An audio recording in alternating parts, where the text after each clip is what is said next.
And the brain has, as you know, lots of neurons connected together, and the strength of these connections is actually what makes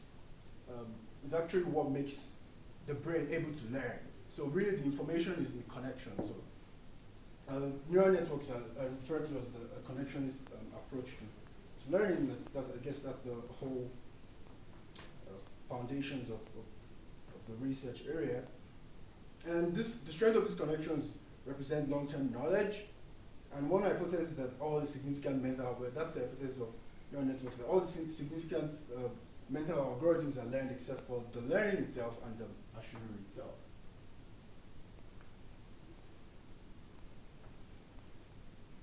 So, like, what are the applications or why deep learning, right? So there are tons of applications. I'm sure you can come up with even many more based on your expertise. So speech recognition, computer vision, natural language processing.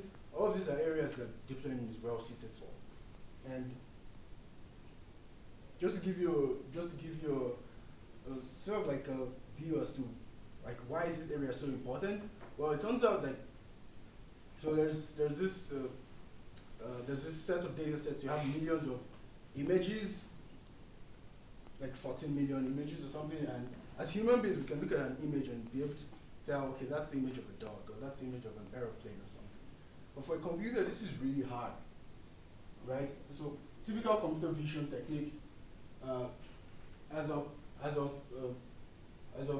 2000 even 2013, like they were in the higher 20s in terms of the error rate. And from 2014 even up until now, we've seen significant progress in this ability to look at an image. Just very simple task. Look at an image and tell us what's in that image, right? I'm seeing significant progress in this simple task by using deep learning techniques. And I guess the whole spore of this area and the whole explosion of this area came from like the paper that was released during 2014 that was actually able to achieve like state-of-the-art accuracy on ImageNet classification. Again, speech recognition. So this is actually something that Microsoft put out there. But really, this just shows again how deep learning has really influenced the rate of improvements in many of these tasks. So it's no surprise that there's a lot of people trying to apply deep learning techniques to their work. And I guess you want to ask, so what has changed? Like, what changed in 2014? What really happened that made deep learning so popular? And in general, I would say like there are three broad themes or three broad things that have come together to make all of this possible. One is just the ability to, or like the availability of data, right? Now we have lots of data being thrown at us. We have data from our smartphones, we have data from social media, we have lots of data available to us, so big data.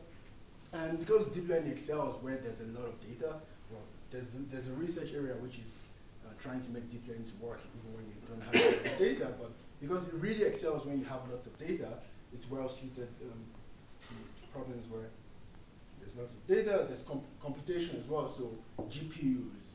If you've heard of how like lots of people are spending lots of money on training deep learning models, but basically the fact that now you can have access to GPUs on the cloud, you can have GPUs that are way faster than they've been before, and also like I guess just the fundamental algorithms as well.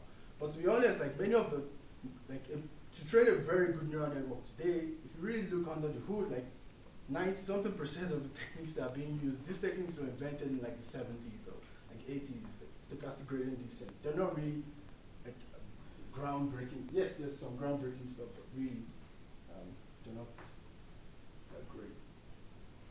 So the basics, so the fundamental insight of deep learning is, if you were to train, say, a logistic regression model or an SVM classifier, for instance, right? One of the things you really need to do is you need to figure out which features are really important to this task that I'm performing. And you have to do a lot of feature engineering, transforming the data and things like that. And I guess all of this requires a bit of domain expertise as well. Now, what deep learning does is it takes away all of that process of having to do feature engineering because of the way it lends the representation. So it just takes data, lends the representation that is appropriate to excel at the task. So it removes all of that process of feature engineering. And here's a simple deep learning architecture. So we want to be able to classify it. Even it could just be a binary task of does this contain, is this a picture of a cat or not? Right? And again, it consists of a hierarchy of layers, and every layer transforms the data into a more abstract representation. So from an edge to a nose to a face, and at the final layer, all of these features combine to make the prediction. So this is the basic deep learning architecture.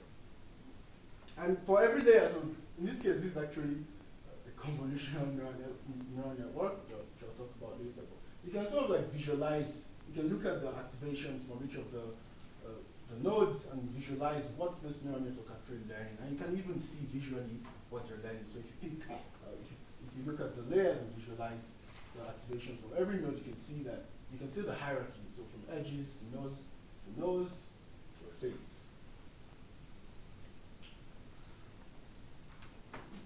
Right, so I guess looking deeper under the hood, really what's happening here is you have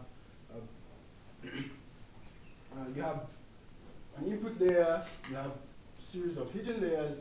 I guess the term deep comes from being able to stack multiple hidden layers together, and each layer is basically a series of neurons, and they progressively extract higher and higher level features of input until like the final layer makes a decision about, so you can put like something called like a softmax or something to make a decision about the input. So the more layers the network has, the higher level features it will learn.